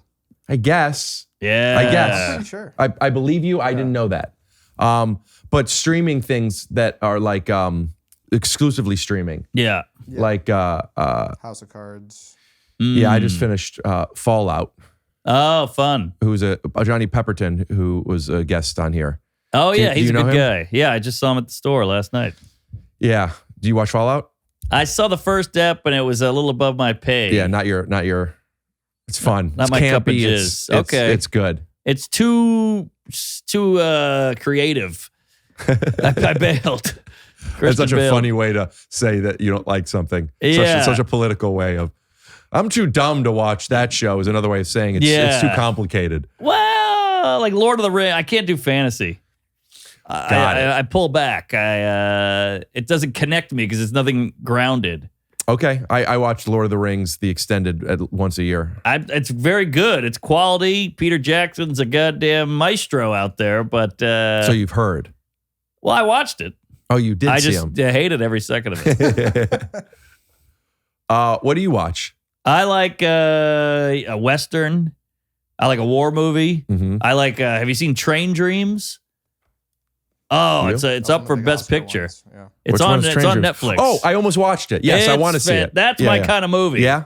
Just moody, slow, beautiful landscapes. It's funny. I like the it. opposite of your act. Yes. Ugly. Yes. Fast. You're right. But then I love Beverly Hills Cop. I love 48 Hours. I love Cool Hand Luke. I love Stripes. You like Eddie Murphy? Sure. Is there anything Eddie Murphy does that you don't like? I didn't care for his later stuff. I didn't care for Stripes, but I also remember when I saw it. That's Bill Murray. Yeah. I wasn't connecting that. Okay. But when my dad told me about, I remember seeing that movie when I was younger, and my dad said it's one of the funniest movies ever. So I went into it thinking that, and it's it's dated, which is fine. Sure. But like I didn't watch too many older movies when I'd seen Stripes. Nah, it's not the funniest movie ever. And he goes, well, the first half hour is great. And I remember we did that. I'm like, nah, you're just backtracking. Yeah. It's almost two movies because he's a deadbeat guy who goes in the military, and that's the comedy that he's like, he's all loosey-goosey, and he's in this rigid system. Then that's the movie, and then all of a sudden he's in war. And it's like real war shit with guns and prisoners and all this shit. And it's two different movies. I don't remember it well. Okay. Sounds like The Deer Hunter. Yes. Except Deer Hunter wasn't comedy. This was half comedy, half war. Like Blade, but different. Well, if you say but different, you can say anything. It's like Titanic, but different. Well, how is it like Titanic? It's a movie with people in it. Blade is he's part of him is a vampire, but part of him is a human. He's a daywalker. Is that what that means? Is that what daywalker means? I never knew what that meant. I hear that all the time. Yeah, to my understanding, daywalker, the term at least originated to me in that movie. So I think people might say daywalker analogous to other things, like, oh, he's part this, like a daywalker. Oh, I thought it meant you crossed the street on the wrong part. No, like it's a vampire who could also walk in the day. I didn't know that. That's why you got to Eddie Murphy ain't the only black actor, my friend. Well, I like Find it. Robert Downey Jr. and Tropic Thunder. That's not real. He's white. Oh, okay. Well, I like Soul Man. Okay. Is that Eddie Griffin? No, it's C. Thomas Howell in blackface. That was the joke. It was another white guy. Yeah, I don't know. What is it? Super famously controversial movie from Soul. the 80s. James Earl Jones is in it. Yeah. It's a crazy premise. Oh, I don't know this, but I've seen clips of like when it was meme. resurfaced. And Daywalker was popularized by Blade. I just looked it up. There you go. Boy, he's quick. Eddie Griffin movies. What movie am I thinking of? You're thinking of Undercover Brother. Maybe. I don't know also why. Also a fun movie. Soul Man, Undercover Brother, maybe. Eddie Griffin, I always thought was like the not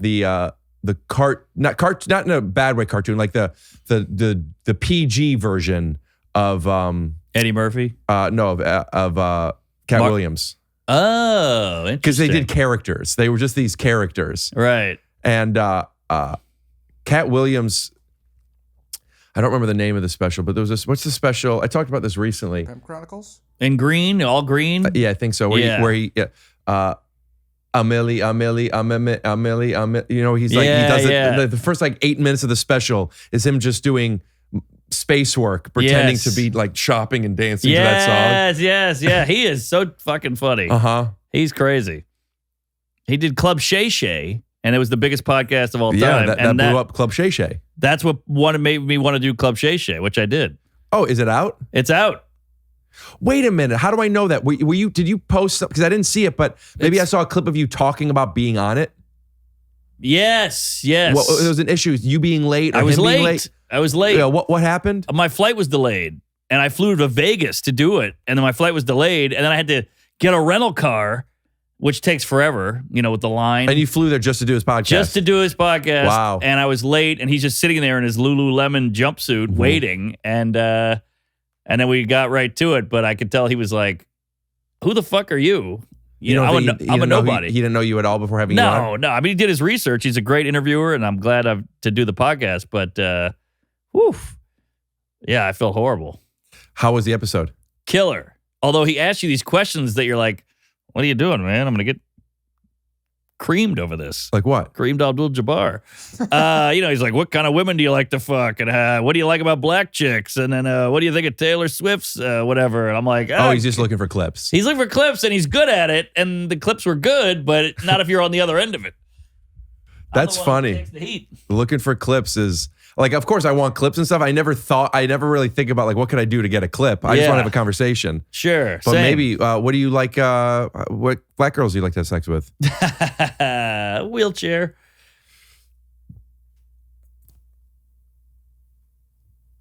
That's it.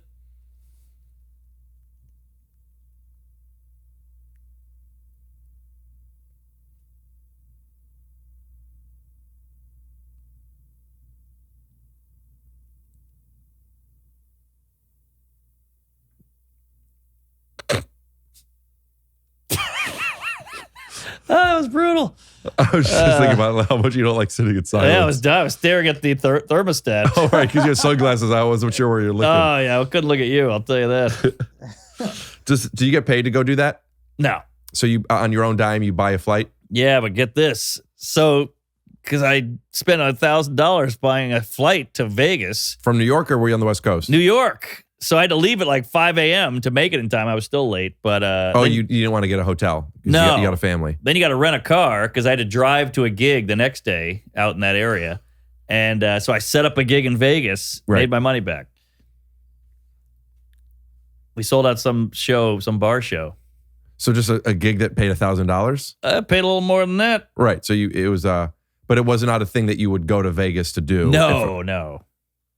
But it worked out. Yeah, that's great. It's one of the perks of being able to sell a couple tickets. You can just set up shop anywhere. You're portable. My friend David Finn was doing a musical of Comedy of Errors, Shakespeare, that they turned into a musical. And it was really great. And he was performing in D.C.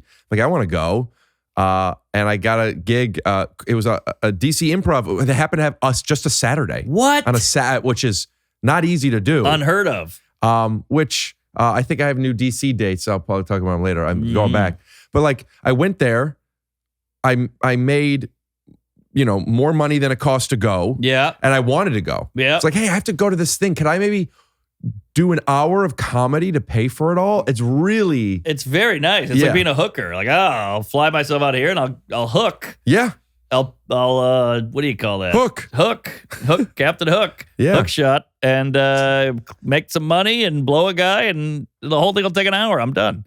Yeah. I gotta pee like you wouldn't believe. Can I pee and come back? While you pee, I'll talk to the audience about something I like about when people have to pee on this podcast.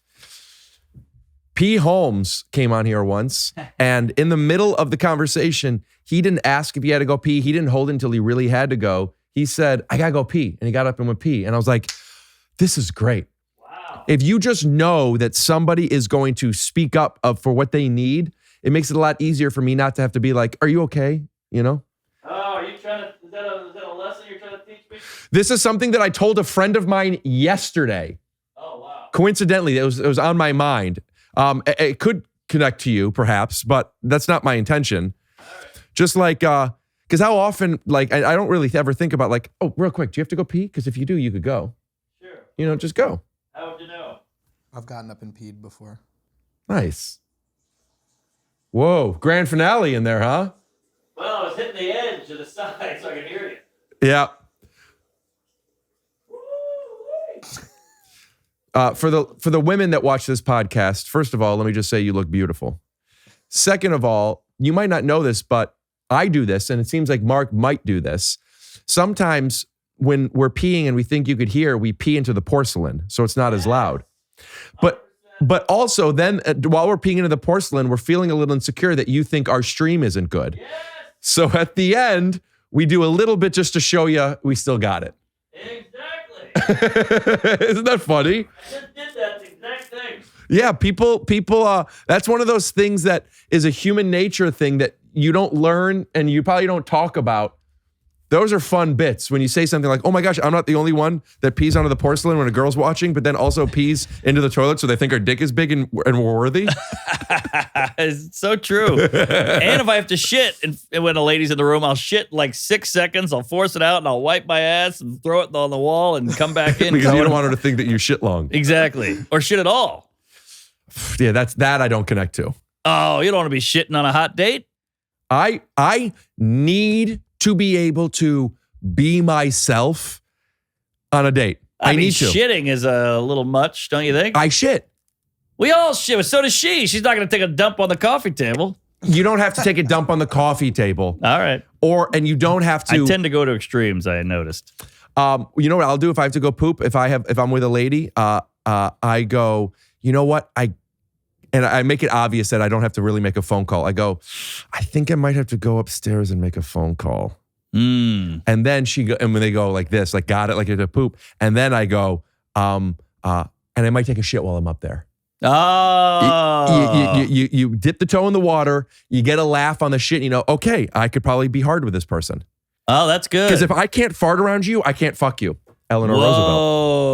Oh, was that Confucius?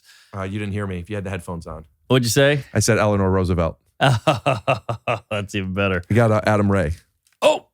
Well, he missed call. All right, he called back. That's a good sign. You probably texted him and told him to do it. That's true. You know me well.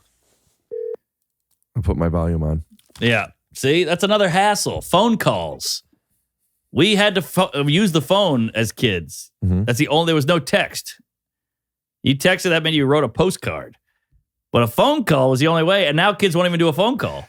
I say kids, I mean 23-year-olds. Sure. But it was also easier to get people on the phone because you weren't just calling one person. You were calling a whole house. I disagree. Easier to get someone on the phone? They had to be at home. They could have been in a car, at a movie, at a show. But to get an answer. I'm saying to get an answer. Oh, right. Because you call Adam, he doesn't answer. You don't know where he is. But you call Adam's mom. You say, hi, Mrs. Ray. Is Adam there? And no, he's at the movies. Right. Or yes, hold on. Or he's grounded. Right. Or you would be like, and then when I grew up, I realized the kid was there and the kid was going like this to the mom. Yes, I did a lot of that growing up.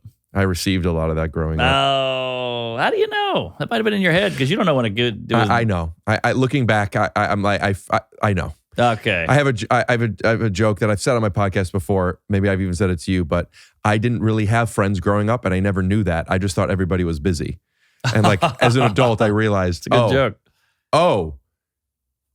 Like there was a moment where like when I like learned about myself and I was looking back at things where I truly like.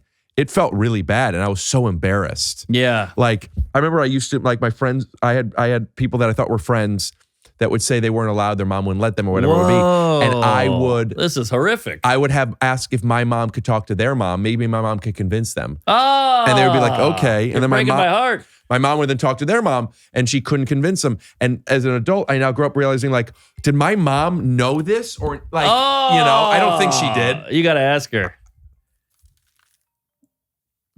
Adam, you there? Hello? Hey, could you hear me? Yeah, can you hear me? I am on the podcast with Mark Norman, and say hello again. I don't know if I could hear you well. Hello. Better than that. Hello? That one's good. Do that one.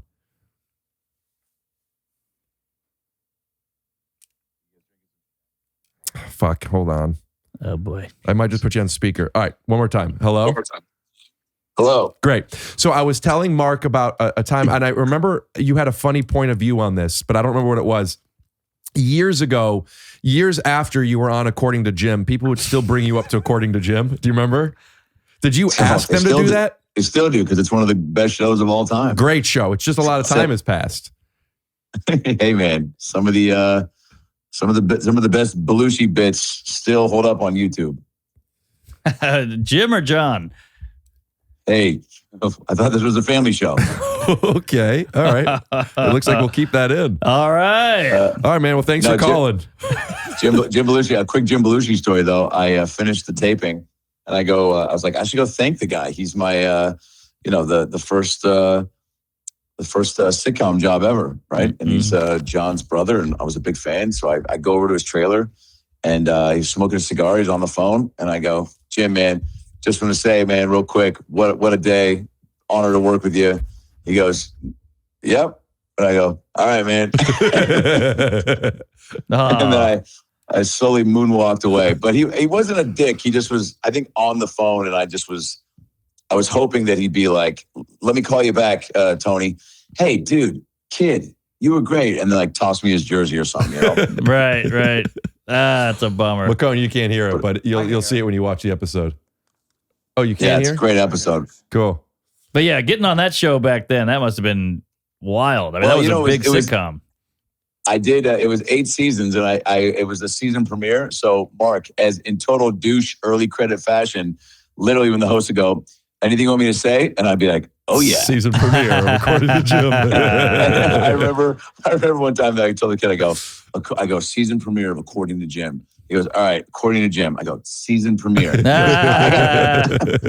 It's almost like the dick at a an Olive Garden when you're like, "Hey, let me get the never ending pasta, but put the pasta sauce on the side." And he goes, "Never ending pasta." You go, "Pasta sauce on the side." He goes, "I heard you, man." Right. I don't know. The latter one makes more sense. The Olive Garden one makes more sense to me than the According to Jim one.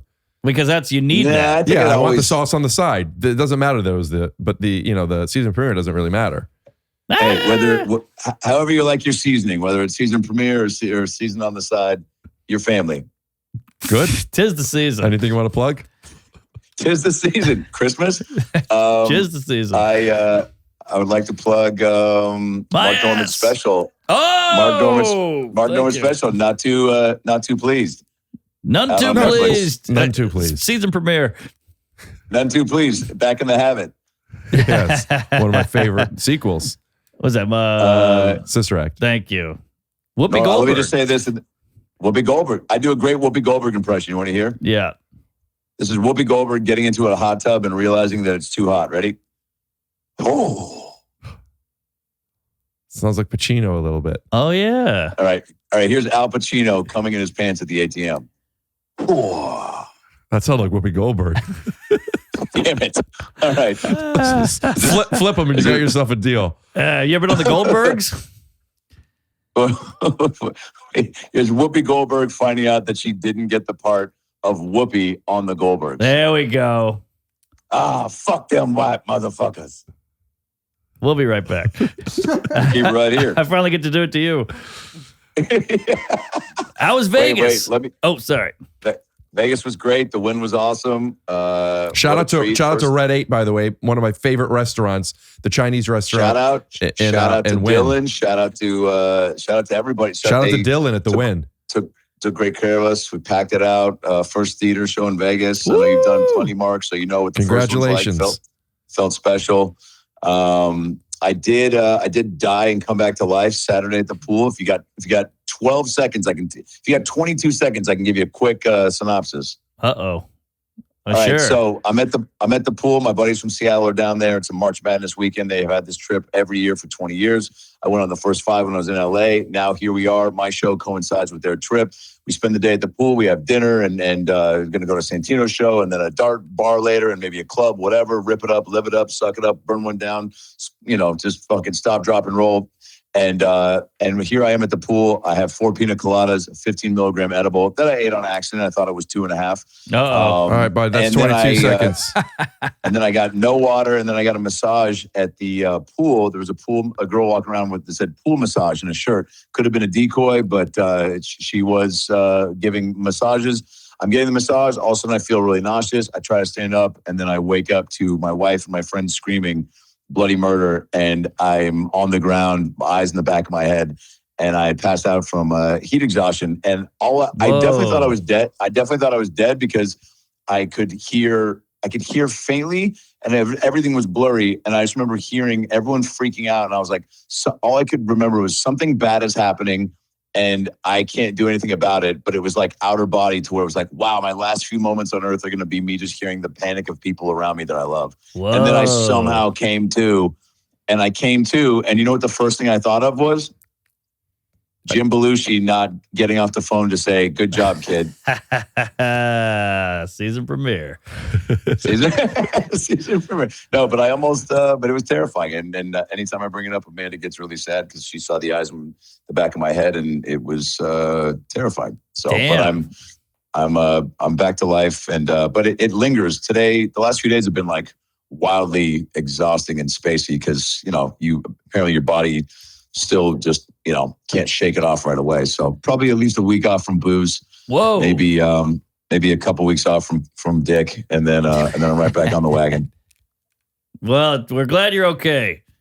Thanks, brother. Well, and you know what? If I wasn't okay, the last special I would have seen and posted about would have been None Too Pleased, streaming now on Netflix. Thank you, My favorite, and I'm not even joking, and I told you this, Mark, and not many specials warrant a phone call, but that one did. Best special of the year, probably the last 5 years.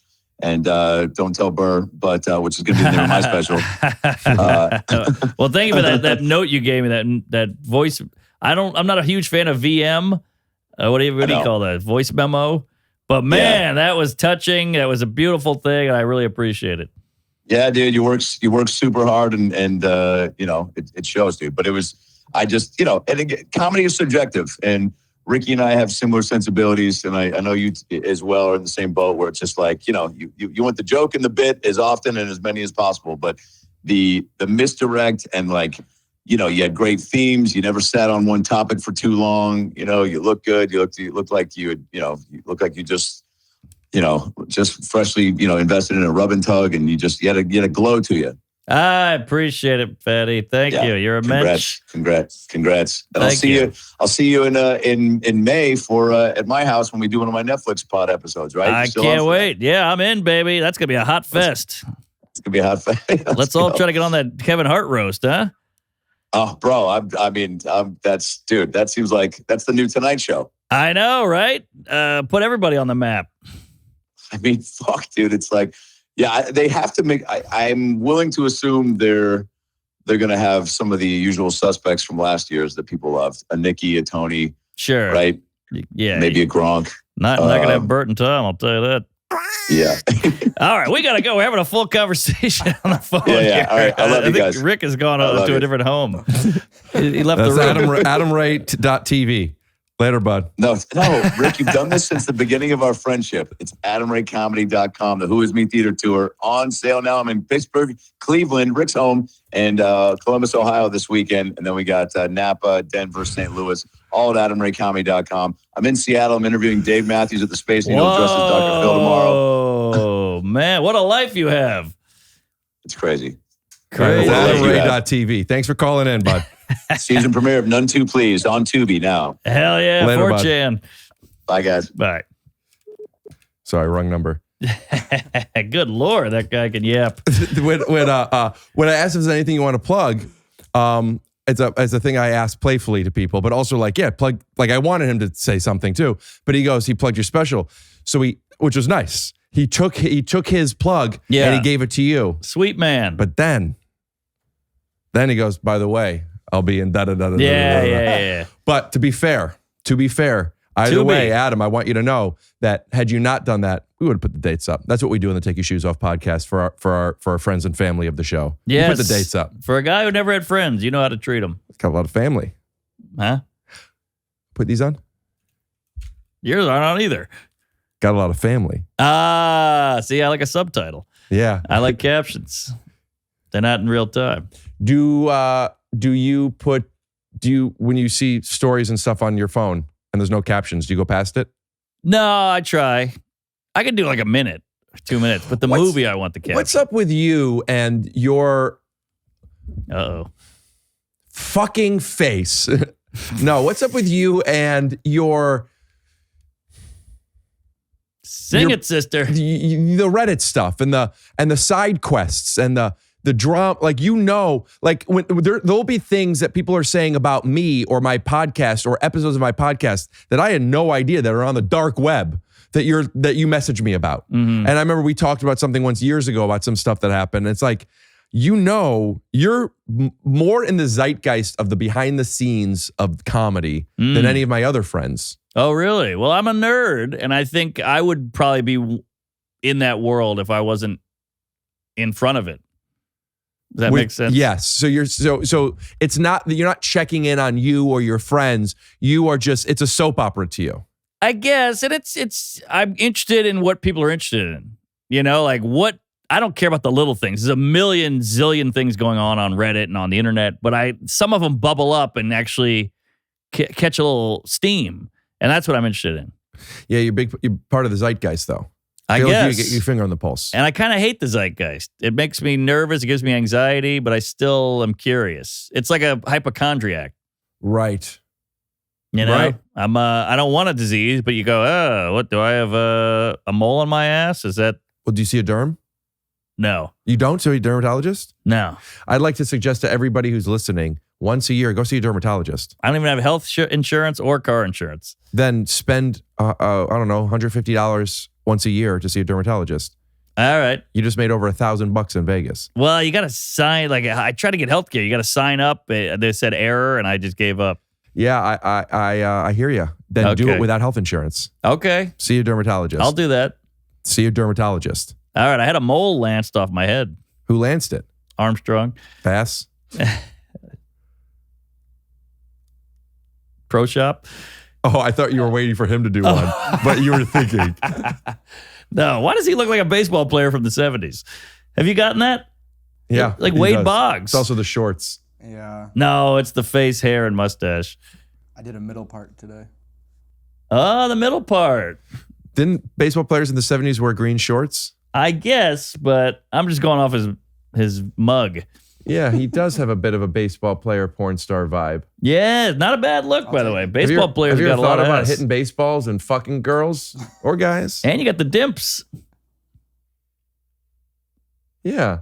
Turn that camera on you. Yeah. Oh, you got a Larry Sanders shirt on. I love that. Look at that. Cutie pie. All right, enough about him. What is this? What are the dark web saying about your special right now? Funny you asked there, Sloppy Jalopy, because as a couple of cats, it's probably like 85 good, 15 bad percentage. And a lot of these cats out there are trying to sound artsy fartsy, and they're going, I thought Mark Norman's new special was he hasn't evolved, he hasn't found himself, he doesn't know who he is yet. That's what I was thinking when I was watching the beginning. Fuck. Well, there's a lot of that going on, and I'm like, I'm a comedian, I'm telling jokes. That's what I did. That's what I do. If you don't like it, So there's these the are door. people that are Mark Norman purists and think that, maybe they're purists. I don't know, but well, talk to them. well, like One Battle After Another was a fantastic film, but there's a lot of people who hate that too. Sure. And I'm not saying I'm PTA level or anything. I'm just saying. Sounds like that's what you're saying. No, I'm not saying I'm PTA, but I'm just saying Gay. PT gay. Yeah, there you go. Parent teacher gay. But you know, hey, you can think what you can think, and I'm glad you watched it. Thanks for watching it. Yeah, I can't control everybody's thoughts. I want you to like it. If you don't like it, that's your prerogative. Who sings that? Brown. Yes, thank you. Is that right? Well, it's mine. Yeah, right. Well, listen, this is the end of the show. But before Whoa. we end, I feel like we ended poorly. Shit. did we? You always say that. You and Rudnitsky have that in common. Ah. Yeah, this isn't good. You know, are you gonna be mad at me? It's different. You say it because you believe it, and then I don't know if you really care later. I think Rudnitsky kind of sits on it for a little bit. Yeah, he'll fester. Yeah, we talked about this a little bit. Yes, absolutely. Adam's Family, no friends, and Adam's Family. But yeah, you whatever. But you probably don't always feel that way. Maybe you just feel that way when you're with me. Maybe it's because I don't give you a strong enough place to shine. Maybe you feel that. No, we were shining up top. I think Adam Ray sucked the energy right out of the room. Just kidding. Do you feel it when you say those kinds of things, like when you mentioned Bert and Tom or whatever? Are there ever times you say stuff where you're like, that's funny to say, it's fine, they're my friends, or versus like, that's mean? Oh, yeah. When does it mean? Because it's not that if it's not true, because you really think that happened and you're making fun of it. Well, I would tell Bert that to his face. Right. So that's kind of my gauge of, do I do the joke? But there's a difference between saying something in somebody's face and not saying it to their face. That's true. You like, for example, you did quite the opposite with the whoever that woman got her dick sucked, who cut your hair. Wanda's Snippy Snaps. Wanda Snippy Snips. Yeah, well, she'll never hear it. You don't think she listens? No. She's a fat lady in Iowa. She's Okay. not hearing this. She doesn't even know what a podcast is. Do you think that kind of language kind of would make it difficult for you to be a good father to a daughter? No. Okay. All right. Anything you want to plug? Or if you want, because you think that the energy went down a little bit, we could end on a boom. And I don't know if you would do this seriously. I'm guessing you won't, but I'm going to ask you anyway. We should end it. What do you got? We don't have to. We can end it. All right. Well, just now I'm curious. Nah, you don't want to hear it. Okay, you're right. All right, I'll tell you. Okay, thank you. Do 2 minutes of stand-up. Oh, horrible idea. In front of the curtain. Terrible. We got to wrap it up. 2 minutes is an eternity. I'd rather jerk off for 2 minutes in the window. We can end with that. Well, you're going to get a cease and desist from the neighbor. You think they're going to send us? I think they would just say, like, was that Mark Norman? Whoa, Jesus Christ. Well, we are out of time. The jerk alarm. I sometimes, like, some of the guests I've had over my place, I do sometimes think, like, if my neighbors saw it, they'd be like, what's going on in that house? Oh, dude, I have windows at my house that lead to the sidewalk, and me and Joe List are on microphones, and people walk by and go, what the fuck are they doing in there? You're saying while you're in your house, they're looking in? Yeah. And we're just two idiots on a couch going, and they're holding grocery bags like, what the hell? You ever think to, when you see that, to bring them in? No. These are not. This is New York City. These are some real cretins. You on the first floor? Yeah. In New York City? Yeah. I got bars on the windows, don't worry, but they can see right through them. All right. So they think we're doing hot ones or something in there. They don't know what's going on. Well, I will say, and pardon me for playing with words that are pretty much just so obvious, but I think a lot of people are pleased with your special. Thanks, Congratulations on having the endurance to do more jokes than any special I've ever seen 20 minutes of so far. I appreciate it. And to the endurance to come to LA and do all these podcasts. I'm glad you did it. Last time we did this, our schedules matched to a place where the only way we'd be able to do it was I think you were in Philly. You took a train, right? Or a plane or something. And you came straight from Grand Central with your luggage. You brought your luggage here again. Yes. It's not lost on me. I appreciate it that you also wanted to make time. I know you promote your special, but we need to get, I need to have guests. I need to have podcasts. Hey, no, you got it. You reached out and I appreciated that. Yeah. Thanks for making the time. This is your 7th episode in a 7th location. Crazy. Let me try to guess them all. We did your house. My old house. Then we did some weird hotel in Midtown. Mm-hmm. That was a weird one. Then we did some crazy loft in Jersey. Mm-hmm. That was my ex's place. Yeah, okay. You were banging a gal over there. Then we did. Oh, hold on. 4 was shit. I think I remember. You sure it was 7? I looked it up before this. Okay. Yeah, it was. We had that. You had that studio in Chinatown. Aha, Alex Media Studio, WTF Studios. Yes, was that the 4th one? I don't know, but then we did Radinsky. No, so the first one was my old place. Yep. Then it was the rug store. We skipped the rug store. Oh, the rug store. Then it was Midtown Hotel. Yep. Then it was my ex's in Jersey. Yep. Then it was that studio. Yep. On Canal Street. Then it was the different studio that we did with Ranitzky.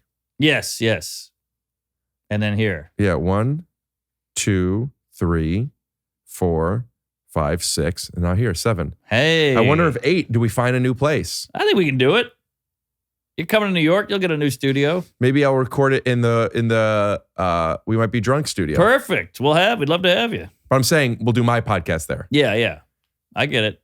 It'd be cool it'd be like a fun little side quest. Also, how exhausting if it works out that you're in LA, I have to rent someplace, or maybe next time we'll go, like maybe we'll do it the Whiskey Ginger place or something. Oh yeah, just mix it up. Yeah, I think that's fun. I think there's something kind of fun about like finding this accidental, like Sona. It turned out Sona Movsesian, who comes on every year. I think we just did episode 6 together now. Not the first one, but everyone thereafter. It was every January. It just happened a few times. So now like that's January. And Santino is on every episode 50, 150, 250. And it's going to be next week. Yeah. It'll be 350. Wow. And it's fun little side quests. I love it. I'm going to get you an Uber to the airport. I'm going to call it now. Oh, what a guy. All we need left is to do a Polaroid, please. You got it, Fatty. Theme music. Scoot. Hi, Taran Killam from SNL and various TV film projects here. If you're still watching the pod, thank you on behalf of Rick and the TYSO organization. And if you're listening to it, which is how I consume the pod normally, this might be a moot point. Because earlier in this episode, there was a text exchange, visual text exchange between Rick and I, where Rick asked if he could use my name and talking about Club 33, and Mark didn't know my name, and I said, fuck that guy for not knowing my name. In jest. It was in jest. I've never met Mark. Mark seems very funny. But I'm feeling a lot of shame about that exchange because it was petty. And it came from a place of insecurity.